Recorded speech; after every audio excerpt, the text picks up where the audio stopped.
C'est l'or. Il est l'or.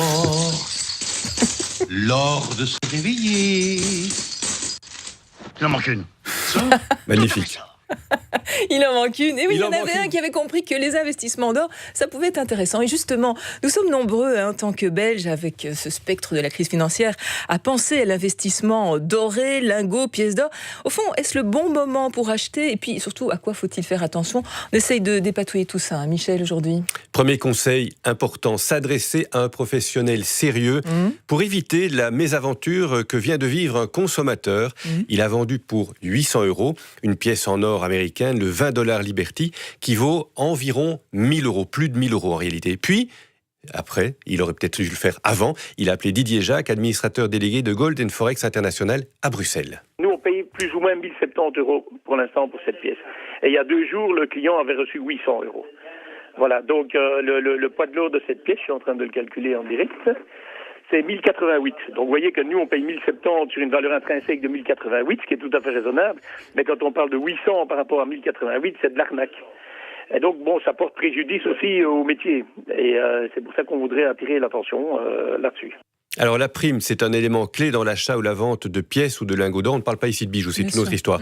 C'est en réalité donc cette prime, c'est la marge que prend la société qui achète ou vend les pièces ou les lingots par rapport au prix de l'or sur les marchés, par rapport au poids de l'or. Ici, dans l'exemple du 20 $ américain Liberty, Didier Jacques applique une prime de 1,76%. Alors, dans cet exemple, Jacques, le consommateur, vend sa pièce, mais s'il avait décidé d'acheter cette pièce-là, la prime aurait été la même? Non, là, elle aurait été d'environ 4%. Il faut donc toujours vérifier avant quelle prime vous allez payer à l'achat ou à la vente d'une pièce ou d'un lingot d'or, car cette prime est différente selon les pièces, selon les revendeurs, selon l'offre ou la demande, selon le fait que vous achetiez ou que vous vendiez. Il faut donc se renseigner. Alors, imaginons que je n'ai jamais acheté d'or, mais que j'ai envie de franchir le cap.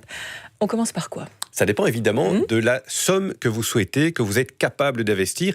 Mais voici le conseil de Didier Jacques aux novices. Il doit partir vers des petites unités pas trop chères, comme des Napoléons, des souverains, donc entre 200, 250, 300 € maximum, qui ont une prime relativement faible. Donc il va acheter de l'or presque au poids de l'or. Après, il sera toujours temps de passer à des pièces plus chères, car plus lourdes, tout simplement, comme le Krugerrand sud-africain, on l'aime beaucoup en Belgique, le Maple Leaf canadien, le Nugget australien. Ces pièces sont toujours frappées, leur marché est donc très liquide, la disponibilité est bonne et les primes relativement basses. Mais dites-moi, est-ce qu'on a une idée de la tendance de l'or en ce moment, Michel? Ah oui, puisque l'or évidemment est coté au jour le jour sur les marchés internationaux. L'or a rebondi de 10% au cours des 6 derniers mois.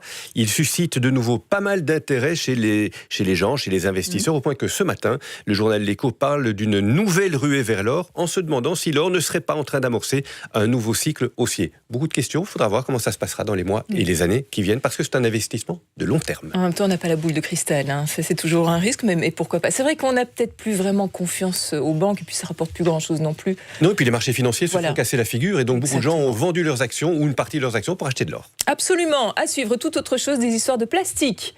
Michel? Du plastique ? Oui. Gros marché, enfin plus du tout dans quelques années, puisque tout ça va être appelé à disparaître. On en parle dans un instant.